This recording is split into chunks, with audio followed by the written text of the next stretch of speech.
Welcome back to Squidward Community College. We are coming off of our first win in school history last week, which was against an FCS team, but it was a win nonetheless. And this week, we're going to be at home again, taking on Jacksonville State in our first ever conference game. So we're finally going to get to see how we size up against opponents in Conference USA. They do have the overall advantage, like every team we play, except for last week. But without further ado, let's get into this one. So this is our first ever night game at Krusty Krab Stadium, and my kick settings are still not saving. So I'm going to have to change that after this return, which is going to set them up pretty nicely. So yeah, they didn't have much trouble getting the ball down the field, but we've got them here on a 3rd and 10. Let's see if we can get the stop. Throwing has a guy wide open, but the throw leads him out of bounds. We got lucky there, dodged a bullet, and the field goal from deep is good. So we're down 3-0 to start. So our offense getting their first turn with the ball. We're quickly facing a 3rd down. Rico just gets it off on the screen, and Mitchell Speed fights ahead to pick up the first down. Incredible. We kept on moving the ball. We got it across midfield. Here we're running the speed option. Rico pitches it to Keontae Tyson, who has all kinds of room in front of him. He's getting chased down, but he dives and gets in for the score. And we have just taken the lead in the first quarter of this Conference USA matchup. 39-yard touchdown for Keontae Tyson. Taking a look at the replay, he just had all kinds of room after the pitch. Nobody in front of him there, and dove in for the score. Starting off the second quarter, Jacksonville State facing a 3rd and 5. Let's see if our defense can come through here. They cannot. They get it across midfield, and they follow that up with a run with some excellent blocking. Their running back gets to the outside and picks up 27 yards. But after a couple of incompletions, we bring them to a 3rd and 10 at the 20-yard line. They find a guy over the middle, and he takes it to the house and gives Jacksonville State the lead. Trying to get our lead back, Rico drops back, and he's hit as he throws this one, and that alters the throw dramatically, and it gets picked off. Just a disaster right there. Trying to make something happen, then we give them the ball right back after they just scored. And as you would imagine, they get the ball into the red zone without much difficulty on this simple little halfback screen. Their running back walks in for the touchdown. Now facing a 10-point deficit, I feel like we got to get back in the game here. Kind of a dangerous throw, but the catch is made. And on the very next play, it's an absolutely perfect throw to Alejandro Suave. We're trying to keep things rolling here in Jacksonville State territory. Rico hit as he's thrown, and this one's perfect again to a wide open Scooter Fenton. Start to slow down just a little bit. We finally face a 2nd down here, and Rico throws this one away, but he was in the pocket, and that's an intentional grounding, so that's a big loss. So we face a 3rd and 16. This whole drive in jeopardy, and he tosses one up, and Scooter Fenton somehow makes the grab. And let's take a look at this replay. He just goes up and gets it. An insane play for like a 68 overall wide receiver to make. And that's quite the screenshot. We end up at the 12-yard line with 10 seconds remaining in the half. Rico rolling out throws, wide open Mitchell Speed diving for the end zone, but he stopped at the 1-yard line. Luckily, he landed out of bounds, so that's a free clock stoppage for us. And there's only one play that I'm going with here. That's the QB sneak, and he's actually stopped short. Rico stopped short. We have that timeout thanks to him going out of bounds. So I'm going to go up to the line. Let's run it back again. 2 seconds left. It's all or nothing right here. 2nd goal from the 1-yard line. Rico takes a snap, and he's in on his feet. Uncle Rico Dynamite with the QB sneak touchdown at the end of the half to keep us in this game. And really what a great drive that was for Rico and the whole offense, just going out and making plays when we needed to in tough situations. Only trailing by 3 in our first conference game at halftime. I'll take that. But unfortunately, that momentum didn't carry over to the second half because their running back just cooks us again. They had some good blocking, but he's had an incredible game. Runs one in for almost 30 yards there. We got to respond quick or this thing could get out of hand this half. Rico dropping back has a wide open Scooter Fenton, but he had to slow down to catch her. That would have been a huge game. We do end up getting the ball inside their 30-yard line, but on this play action, Rico just gets blown up by two defenders who read that perfectly. And that brings us to the fourth quarter, and we're facing a 4th and 16, but we are not going to convert because he cannot hold on to it. And that's not good because that's a turnover in the fourth quarter when we're down by 10. They put together a long drive, drain the clock, making their way down the field, running a toss out of the wishbone formation, but we get the stop there. And we are going to force them to kick a field goal. So this gives us kind of a shot, and he actually misses it wide right. So maybe, just maybe, we can pull off a miracle, but no, we go 4 and out. That one should have been intercepted, but it didn't matter. Worked out better for him to knock it down. And just to add insult to injury, their running back takes it outside again and stiff arms our guy, fighting into the end zone for like his 4th touchdown of the game. There's a few seconds left in this game, so we're just going to run 4 verts. And Scooter Fenton with another incredible catch. This one, a dive, and he hauls it in. It's pretty much meaningless, but just a super cool catch to go on with that one he had earlier where he mossed a guy. One last play, and Rico unloads with a defender in his face. This one gets knocked up, and Pierre Crawford had a chance to catch it off the deflection, but was unable to do so. It didn't really matter, but it would have been cool. And yeah, Amar Lewis lit us up for 3 touchdowns, 177 yards. Get a quick look at our stats. I really don't have anything to say about him anymore. Just kind of more of the same there. But yeah, Scooter Fenton, a nice little game. So we actually just had a bye week. So here's a little update on our recruiting. And we actually got our first ever commit in school history. Percy Marsh, a right tackle from Montezuma, Georgia. So our week 8 game will be against MTSU, who also only has 1 win. Their record is just as bad as ours, but they played 1 more game. So we march into Murfreesboro here. This might be our best chance to win a conference game in year 1. All right, we just picked up a first down. Now Rico's rolling out to his right, throws it to the tight end, Scott McLawler, for a big gain across to their 40-yard line. We end up going for it with a fullback dive on 4th and 1 and just barely get it. And we followed up here with a triple option, and the pitch was a little weird. It didn't turn out well. We are on 2nd and 17, play action, and a whole cavalry of Blue Raiders brings Rico to the ground. On 3rd and 25, Rico drops back, still not much time to throw, and we're going to have to punt this ball away here. Unfortunately, it rolls into the end zone, so we couldn't pin him back. Here we are, our 2nd play on defense. We're in the play action. They pick up the block, and they find a guy downfield on the post, and he absolutely toasts our defender. Easy touchdown for them. That's really all teams got to do against us, is just throw it deep, because our corners do not have the speed to keep up. So I don't know why more teams don't do that. This could be a long day if they keep doing it. In the meantime, Rico connects with Pierre Crawford for a gain of 26. And we end up in a 4th and 3. Feel like we got to go for it, down by 7. And there's Alejandro Suave wide open on the slant. We eventually got to a 1st and goal, trying to punch it in with Mitchell Speed on the ground, and they stop him at the 1-yard line. Not trying to waste any time, so the next play we sneak it with Rico, and we're in to tie up this game with an extra point. Another QB sneak rushing touchdown for Rico Dynamite. We left plenty of time on the clock for them to score, especially considering they scored in 2 plays last time.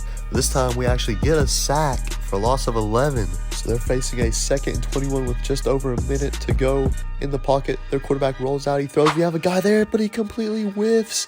And that turns into a huge gain for them down to the 12-yard line. 36 yards because I messed up on defense. And a few plays later, the quarterback pump fakes and finds a guy wide open in the back of the end zone. So we're just trying to throw something up there to give ourselves a chance. And this one is thrown to Scooter Fenton, who comes up with another difficult catch. And that's going to set us up for the Hail Mary. One final play of the half. Rico has plenty of space, throws deep to the end zone, and it's batted around and incomplete. One of these days, we're going to catch one of those. So we trail by 7 at halftime. Coming out in the second half, we bring some pressure on the quarterback. Then Terrell Pace breaks up that pass. And on 3rd and 3, we actually stop them short, so our defense starting strong in the second half. With the ball, we have a chance to tie things up on this drive on the out route. That's another diving catch made by Scooter Fenton. Incredible. I keep saying it, but he's just absolutely going off on these difficult catches, these spectacular catches. Like full extension Superman catch right there. On 1st and 10, we are going to give it to Mitchell Speed. Has some nice blocks, makes moves, nice spin, gets it across midfield. And our momentum has kind of come to a halt. It's 3rd and 4. We need to pick this up. Swinging it out to Keontae Tyson, and he just picks up the first down. All right, I like the way this drive is looking. We got to keep this going right here. Play action. Rico rolling out, has a guy. And did he catch it? Or no, that was picked off. That was picked off. He jumped in front of that ball and picked it off right on the sideline. No way. I saw him there, but I thought Rico with the 99 throw power could fit it in there. But no, it's the MTSU defender making a Superman catch of his own. A lot like the last game, they end up driving it down the field and chewing the clock as they do so. But we get a stop on 3rd down. They're going to have to attempt a field goal. It's no chip shot, about a 48-yarder, but the kick is up and he splits it right down the middle. And that's pretty much a dagger for us. That made it a 2-possession game, and we don't even gain a single yard on offense. We go 4 and out. That ending felt like deja vu, but we only lose by 10 this time instead of 17. Yeah, but we're seeing a recurring theme that's getting a little frustrating of us, fighting really hard to stay in the games in the first half, feeling like we have a shot, but then we just lose control in the second half and get blown out. And we're now 0-2 in Conference USA, and that was probably one of our best chances to win a conference game. We still lost by 10 points. So all I can say is on to the next one where things aren't going to get any easier. Unfortunately, we lost this recruiting battle to Virginia for a cornerback, but that's okay because we're actually beating them in the race for another one right now. And we got our second ever commit in 3-star wide receiver Denzel Badee. Very nice. It's now week 9, and we're taking on Liberty, probably the best team in our conference. They're 9-1, and yeah, they're an 81 overall across the board. So this is going to be a tough matchup for us. But since this is such a big game, I say we switch things up a little bit, and we go with the Bikini Bottom Skies uniforms, our most unique jerseys, and maybe my favorite uniform that I actually made. And you know what they say, drip over skill, so maybe these can propel us to pull off an upset victory. And here we are getting a nice look at them in game. There's lots of details on there. I really like how they look. You got the flowers on the helmet all over the jersey. But here's Rico leading us out onto the field to start things off. Quickly hits the slant and Suave spins for 9 yards. This game, I want to try to slow things down, use up as much of the clock as we can when we have the ball. They're going to be able to score pretty much at will against us. 3rd and inches, we go with the signature Rico sneak for the first. Then on 2nd and 2, we go with the fullback dive to keep the chains moving. On 1st and 10, we hand it off to Mitchell Speed. He bounces to the outside, finds a lane, and basically picks up the first down. And we actually held the ball for the entire first quarter and are still holding on to it going into quarter number 2. We're facing a 3rd and 6. Rico dropping back, wide open guy. That's Scooter Fenton for the first down. That easily could have been a touchdown if he just stayed on his feet, but he made sure he secured the catch. We've been pretty good from the 1-yard line. I'm playing it as safe as possible. Like I don't think we're gonna get it in on this play. I'm calling the sneak anyway, just because. Oh no! Oh, catch that! Oh my gosh! Oh my gosh! What a play for the touchdown! No way! Rico fumbled the ball on the sneak. I've never seen a play like that. It just bounced up. I don't know if I've ever seen a fumble on a sneak in Madden or anything. It bounces up. That was like a pass, basically. Let's get the replay of that. That's unbelievable. What a crazy play. Rico fumbles on the sneak, bounces off the helmet of the running back and into the arms of the tight end. Just unbelievable. But, of course it was the way we drew it up, But that was probably one of my favorite plays I've ever seen in a football game. Liberty has got a 90 overall quarterback in Caden Salter, the former Tennessee Vol. Oh, but we get to him on the first play. Go, come on. No! Come on, dude. You've got to be kidding me. So, yeah, we completely whiffed on that big run. Then 2 plays later, they got a guy on an in route, and he's in for an easy touchdown. We end up going 3 and out and punting this one away. It was a great opportunity to take the lead into halftime, but it's their ball instead. We've just been starved of any turnovers lately. Even we've had some chances like that. QB floats one up there. Like that one right there. Like that one right there. Let's go. Perfect time. Perfect timing. Let's go, dude. The interception, that should keep him off the scoreboard. As long as we don't turn it over, which we just can't afford that. And with 24 seconds left on the clock, dropping back, surveying the field, that's exactly what Rico does. Turns it over, throws an interception. Oh, I hate to see it. So they have great field position, but a short amount of time to score. They find a guy over the middle. Just those dig routes are killing us. With just 7 seconds to go in the half, they're running the play action, surveying the field, but we get to him and bring him down in the backfield. So we're going to hold him to a field goal here from the left hash, and it actually hits off the upright. It is no good. A doink keeps us tied at halftime with the best team in our conference. Unfortunately, Liberty starts with the ball in the second half. The RPO, they swing it to the outside. We whiff on a tackle, and what looked like we could have stopped turns into a huge gain. But then we get them to a 3rd and 3. They're trying to run the draw, and we're all over that, dropping for a loss and forcing them to punt. And here's our chance to put together a big scoring drive that carries over into the 4th quarter. Mitchell Speed with a nice start with a first down run. Here we are facing 3rd down ourselves. Rico throws it. That was a contested catch, and it's incomplete. Unfortunately, that drive was a dud. We had to punt. But here on the play action, we're all over it. But Salter spins out of the sack and completes a pass for a first down. There's no way. He's looking like prime Cam Newton out here. But once again, we get him to a 3rd down. They run the play action once again. But unfortunately, this time we can't get the stop. They pick up the first, and that's going to take us to the 4th quarter. We're still in a tie game, but Liberty is on the move, and it's now or never for our defense to stand up and do something.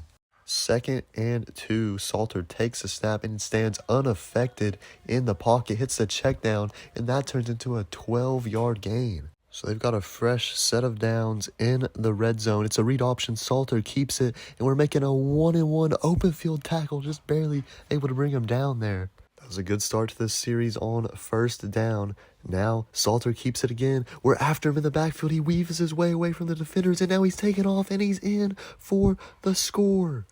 Oh, we've been all over him so many times this game, but just unable to get to him, to bring him to the ground, and he's been the difference in this ball game for the Liberty Flames. And I share the pain of our fans right now. But we can't dwell on it because we're only down by 7 with 3 minutes to go. We still have an excellent chance to tie or take the lead in this game. And it looks like their defenders got tangled up, and Scooter Fenton's wide open. That's going to be a big gain for 20 yards across midfield into Liberty territory. 2:22 on the clock. Rico is dropping way back. Dangerous throw into double coverage, but it's caught by Pierre Crawford. That took us to the 2-minute warning. Now we're hitting Mitchell Speed, who has just a step on his defender and picks up the first down. Here we are on 3rd and goal. Only 2 more chances to get this thing in the end zone. Scooter Fenton is wide open, but he misses the throw. Rico off target on what could have been a touchdown. Now it's 4th and goal. It all comes down to this. Rico calling an audible, moving some guys over to the left side. Now he's taking the snap, he's dropping back, he's looking around, throws to the back of the end zone, and it's picked off, and that's going to be the ball game. That's going to be the game. Rico throws an interception to lose the game, and he had a guy wide open, Mitchell Speed out of the backfield. But we lose 14-7 to Liberty. Such a tough loss, almost pulled off a huge upset there. But instead, that's our 3rd consecutive loss this video. That's super frustrating and disappointing, especially knowing he had Speed wide open out of the backfield. But still, we gave it a good effort. I mean, we went all in on this game. This is a game we really shouldn't have had a chance to beat in. This team is more than 20 overalls higher than us. But we still took them down to the final seconds, the final play. And that's a big improvement from where we were at the start of the season. Hopefully we can keep improving going forward, and I hope that you'll like and subscribe and join us on this journey. Thank you very much for watching if you made it this far, and I hope to see you in the next one.